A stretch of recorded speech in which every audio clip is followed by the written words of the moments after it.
wajib semester 4 dan 3 SKS. Ya. Kemudian hari ini kita akan masuk ke minggu ke-8, jadi sekitar setelah UTS ya. Ini kita ada materi kaitannya dengan parameter perancangan dan tegangan dalam struktur perkerasan. Nah, mungkin sebelumnya saya perkenalkan diri dulu ya. Nama saya Muhammad Rizka Fahmi Amrozi, biasa dipanggil Pak Fahmi gitu kan. Kemudian untuk lecture word-nya MRF ya. Jadi biasanya diambil dari yang nama depan dari kata tentornya ya. Misalkan Muhammad Rizka Fahmi Amrozi pakai MRF ya. Misalkan Muhammad Zubi Irawan biasanya MZI. Kemarin ada Pak Latif Budi Suparma singkatannya. Ya, betul sekali. Oke, kemudian hari ini kita akan mencoba ya ada dua hal pokok yang akan kita bahas. Yang pertama adalah kontrak perkuliahan, karena kemarin sudah sebelum tes dengan Pak Latif, maka habis tes dengan saya ada kontrak perkuliahan lagi. Yang kemudian baru kita akan masuk kepada materi hari ini.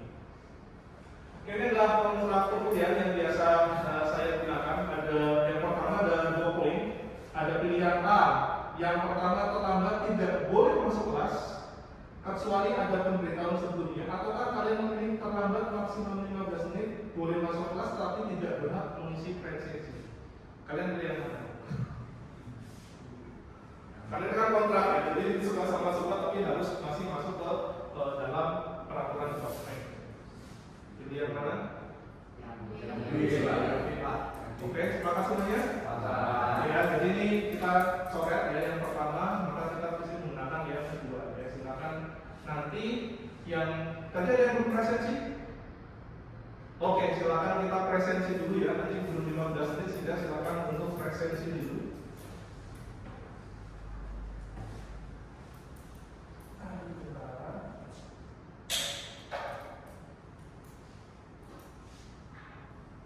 Dan kita akan kembali lagi untuk materi kuliahnya. Oke.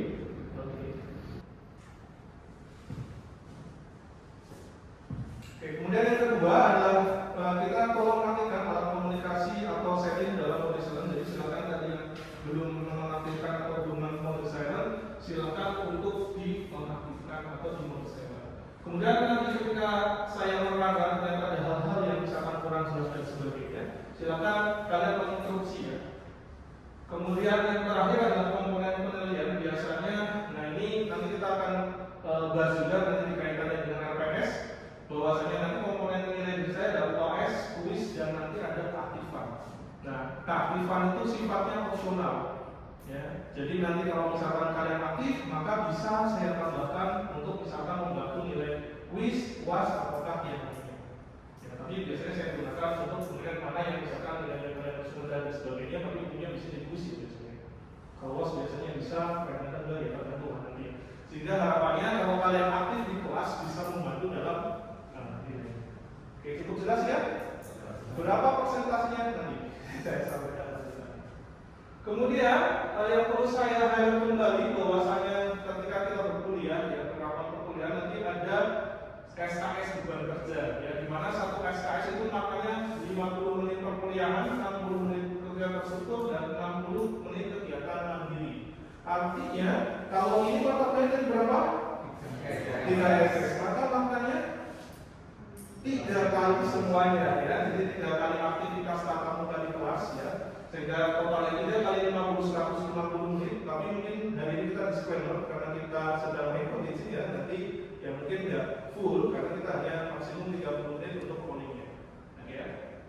Tapi untuk 3 SKS maka kalian wajib 150 menit tatap muka, kemudian ada mengerjakan tugas terstruktur sebesar 180 menit dan harus belajarkan diri. Ya, nah ini yang biasanya lupa ya. Ketika kita di kampus kita sudah masuk kelas, habis itu nggak usah belajar dan sebagainya. Ini yang biasanya dilupakan tugas orang mahasiswa. Sehingga kalau kita lihat sebenarnya beban kerja kalian itu 510 menit atau 8,5 jam per minggu. Luar biasa ya. 1 hari penuh itu ngambil untuk beban kerjanya ketika kalian tekan bayangkan kalau misalkan kalian mau bekerja.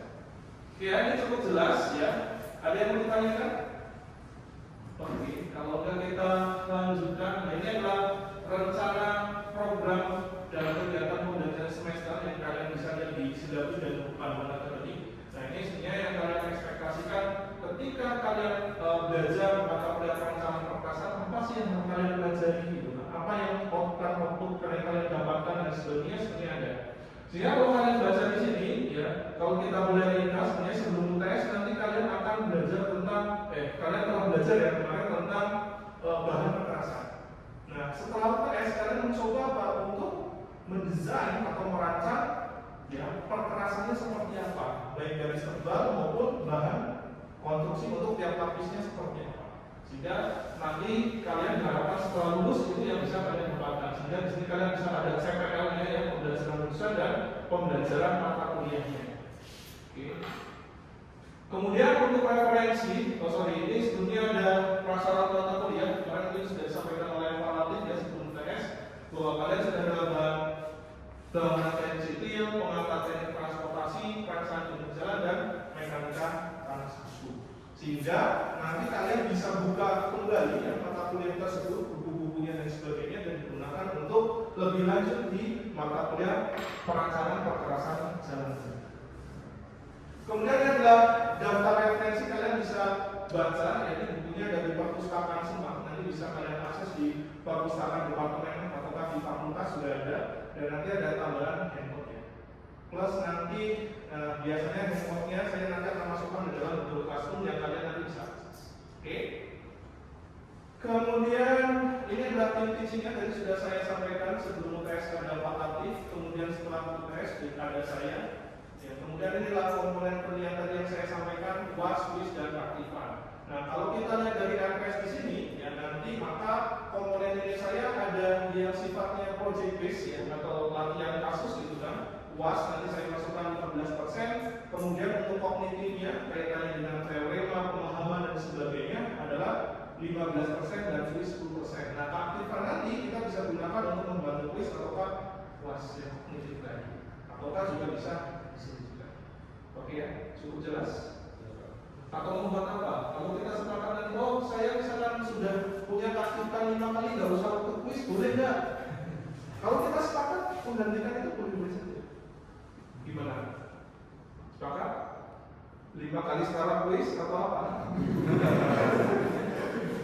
Oke ya, nah itu bisa kita gunakan, nanti boleh kalau misalkan kalian sudah memiliki kredit 5, ya nanti kalian boleh tidak mengikuti kuis dan saya kasih nilai maksimal di sini. Oke, jelas ya?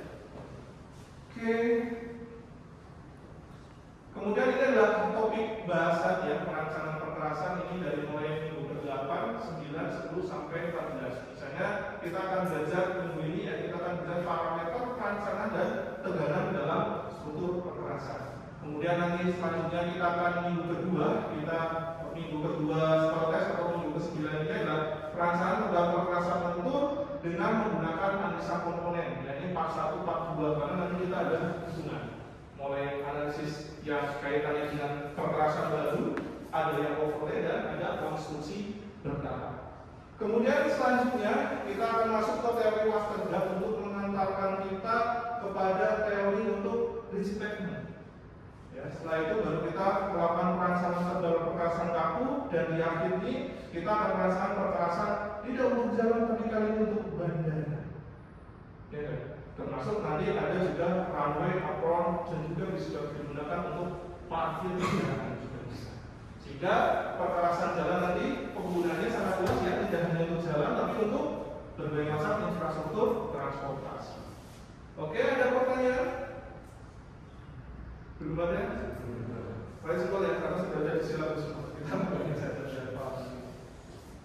Oke, untuk mata kuliah ini nanti semua materi, pengumuman dan tugas-tugas yang ada ya, bukan kuis, kapan akan kuis, tapi kuis biasanya tidak kita kasih tahu kapannya, sehingga be ready anytime ya untuk ketika ada kuisnya.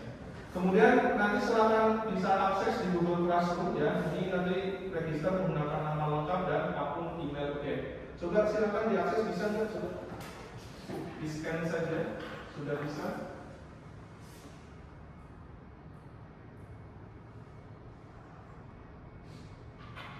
Oke ya, sudah aman ya. Dan nanti mata kuliah hari ini pun nanti sudah ada di dalam Google Classroom tersebut. Oke, kita lanjut. Ada pertanyaan sebelum kita masukin ke sesi selanjutnya, kayak tadi dengan perancangan perperasan dan kuliahnya? Aman? Oke. Kita lanjutkan.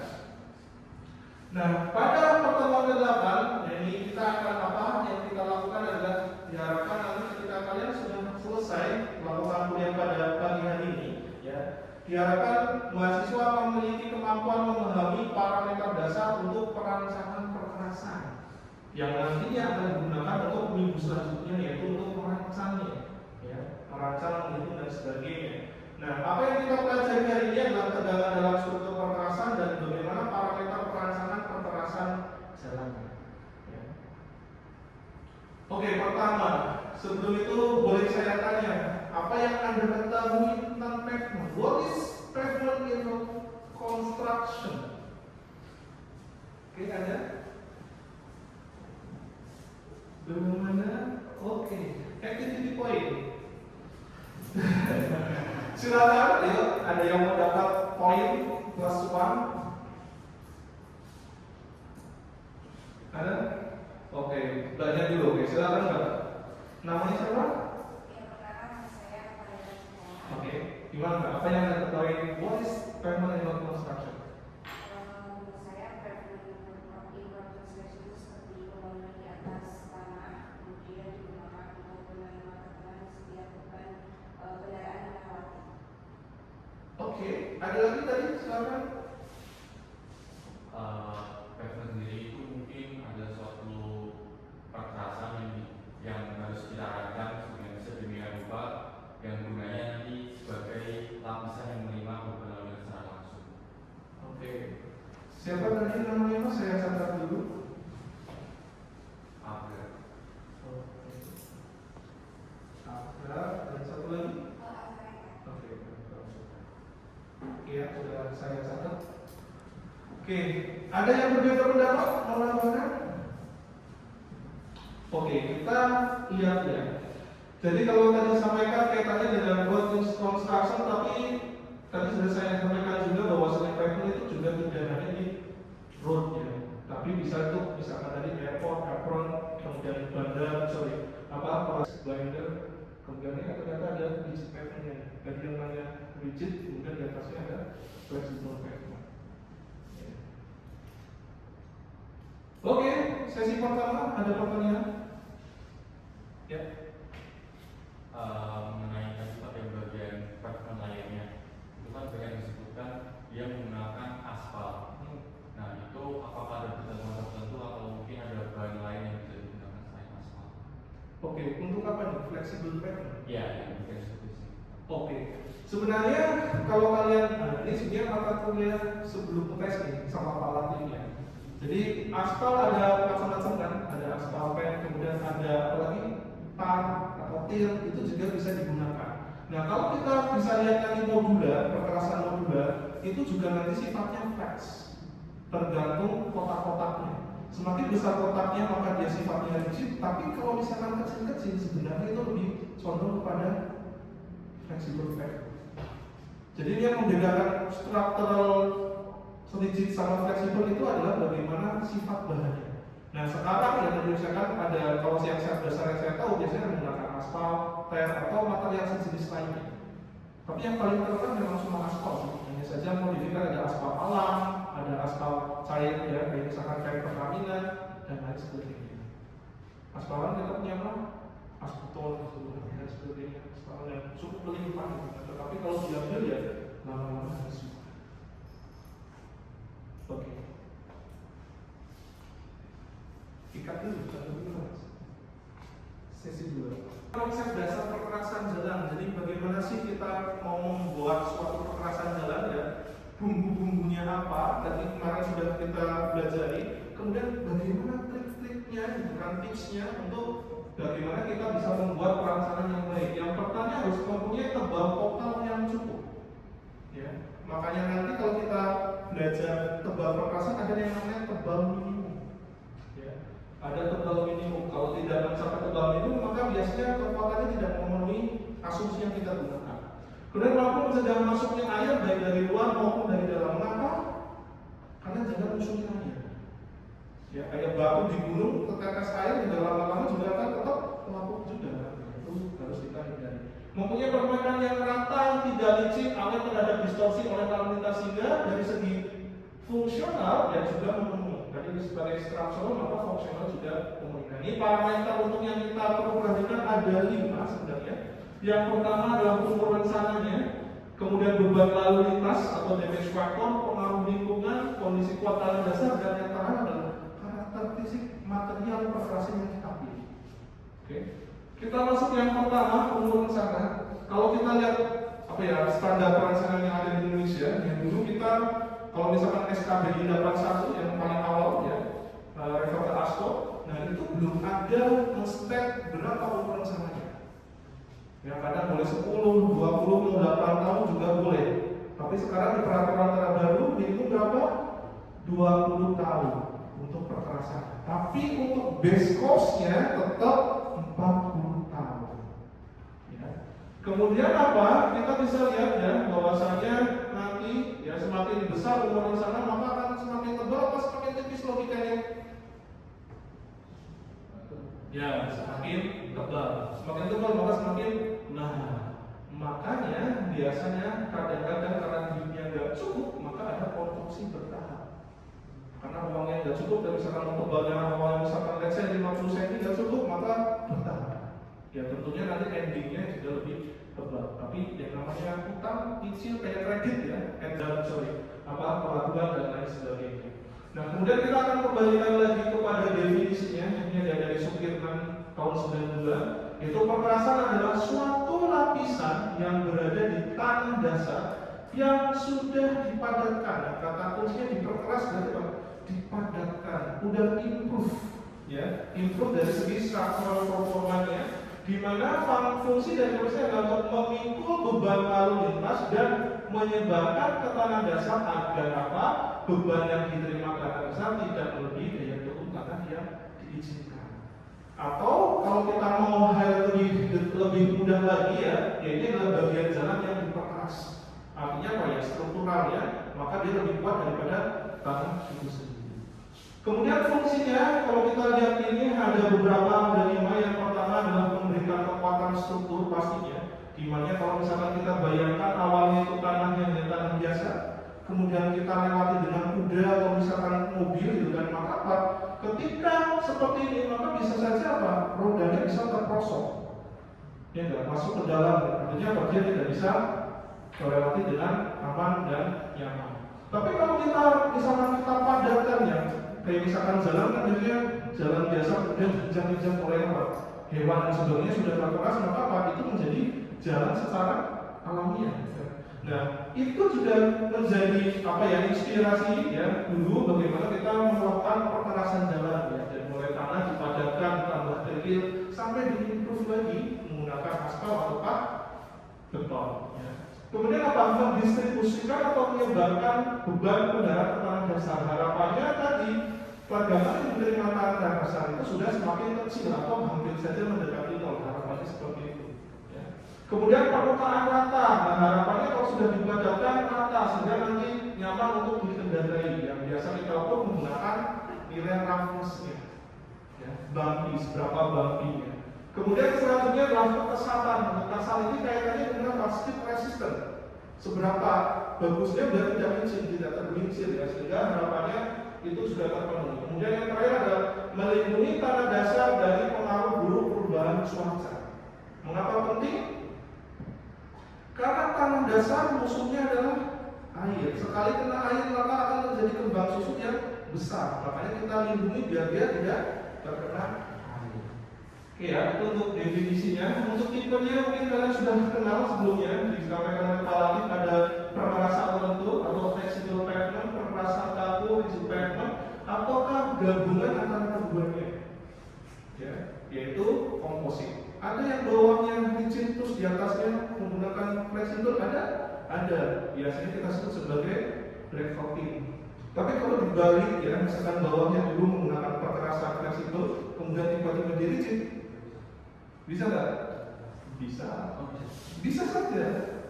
Ya, maka nanti kita nyebutnya sebagai white coating. Bisa nanti dihitung. Makanya tadi sebagai komposit. Ya, banyak beberapa perkerasan yang dilakukan seperti itu biasanya gara-gara apa?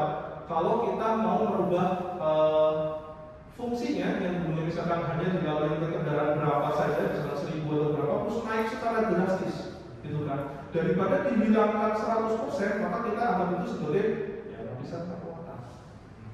Ya, nanti kita akan ketika berbicara rigid pavement nanti kita bisa sampai ke sana, tapi itu kasus untuk komposit ya, bukan rigid pavement juga. Kemudian other itu ada ya perkerasan tanah, itu ada jalan tanah yang diperkeras saja tadi. Kemudian ada gravel road atau jalan kerikil, ya. Kemudian ada modular block, ada yang punya jalan setapak, kemudian ada paving block. Nah ini juga nanti bisa ada biasanya ada di mata kuliah khususnya nih nanti. Kalau kalian mau belajar lagi, ini juga sering dipelajari di level S2. Kalau S1 biasanya hanya belajar perkerasan lentur dan kaku. Ya.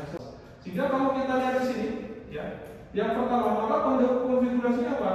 1.1, kenapa? Satu sumbu, titik ada jaraknya ya. Kemudian apa? Ini angka 1 artinya roda tunggal. Ya. Satu axle, ya, kemudian roda tunggal. Nah, maknanya seperti itu. Kemudian kalau ini, maka apa? 1.22.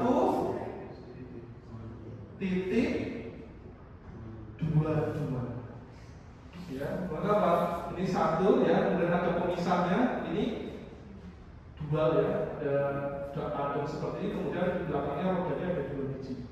Jadi totalnya ada berapa? 8. Ya. Kemudian kalau yang ini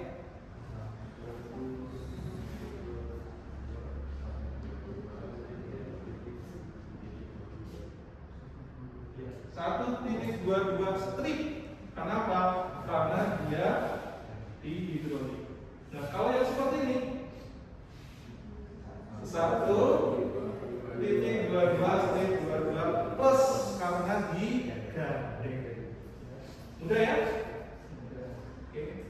Kita lanjut. Nah, ini adalah salah satu hal ya kalau misalkan kita memperhatikan nanti overloading gitu kan. Sehingga kalau misalkan muatannya besar, apa yang perlu kita lakukan? Memperbesar bidang kontak. Jadi seperti ini. Ya. Sehingga apa? Harapannya ketika tanah dasarnya itu menerima apa ya tegangan-tegangan tadi tidak terlalu besar karena hanya sudah besar. Oke. Kemudian faktor yang ketiga adalah faktor lingkungan atau lingkungan. Ya, di sini ada kaitannya dengan pengaruh lingkungan. Ya, ada kaitannya dengan keadaan lapangan, iklim, daya dukung dan perkerasan. Ya, biasanya mencakup kapabilitas, vegetasi, bentuk bangunan dan lain sebagainya. Kemudian di dalam nanti yang paling berpengaruh ternyata kalau misalnya kita menggunakan metode yang SKB 87, maka nanti ada pelandaiannya, persen kendaraan berat dan iklimnya, kaitannya dengan curah hujan. Ya, dengan kaitannya curah hujan. Di mana nanti ada penambahan ketika dia kondisi rawa dan kaitan timbul tajam dan sebagainya. Kemudian ini adalah ketika mengukurnya, nanti kita bisa mengukur menggunakan ada DCP yang kalian sudah praktikum kemarin. Ya. Kemudian dapatkan nilainya bisa menggunakan nilai seperti ini atau menggunakan nilai ini. Oke, refleksi ya. Tadi sudah belajar banyak kaitannya dengan perkerasan jalan. Kalau yang pertama coba, apa yang dimaksud dengan perkerasan jalan? Ya.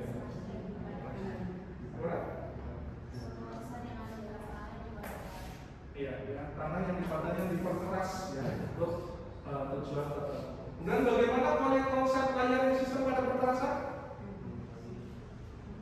Dibuat berlapis, di mana E yang besar di bawah atau di atas? yang besar di atas, E yang kecil di bawah. Mengapa demikian? Ya, semakin besar E, maka nilai alfanya semakin besar atau semakin kecil? Semakin landai, ya betul ya. Kenapa? Nanti mendapatkan nilai A yang lebih besar. Terus bagaimana pengaruh perkerasan tanah umuran sana? Semakin tebal tinggi umuran sana, maka konsekuensinya semakin tebal dan mahal. Oke. Terus beban lalu lintas, semakin tinggi bebannya? Ya sama ya. Kemudian pengaruh lingkungan, apa yang perlu kita perhatikan tadi lingkungan? Ya, iklim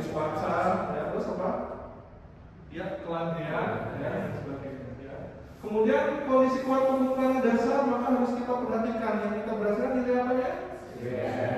Tadi minimum berapa?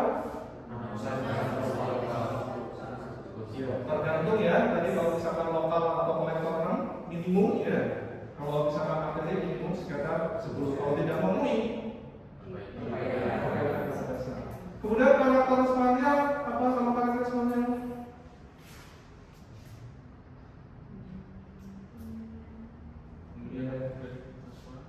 Ya, jadi setiap material memiliki nilai E yang berbeda-beda. Ya, sehingga nanti ada konsekuensinya untuk mendapatkan kekuatan yang diinginkan. Oke, selanjutnya ada pelajaran mandiri. Nanti silakan di rumah ya kalian belajar sendiri, tidak langsung pulang hari ini. Masih ada tadi berapa? 3 kali 60 berarti berapa? 180 jam. Untuk belajar ini ada di YouTube ya. Nanti kaitannya dengan Open desain lebih dan sebagainya kalian bisa pelajari sendiri. Ya, kemudian minggu depan kita akan belajar menghitungnya. Jadi siapkan kalkulatornya. Nanti harapannya kita menghitung. Maka untuk itu saya bisa meng-quote ya, ini ada dari Zunzi, Confucius ya. Kaitannya what I heard, I forget. What I see, I remember. What I do, I understand. Jadi harapannya dengan besok kita ngitung ya, belajar langsung itu, maka akan cepat nempel daripada hanya mendengarkan saja atau hanya melihat saja. Ya, mungkin itu saja dari saya. Sekian, terima kasih atas perhatiannya. Saya tutup. Wassalamualaikum warahmatullahi wabarakatuh.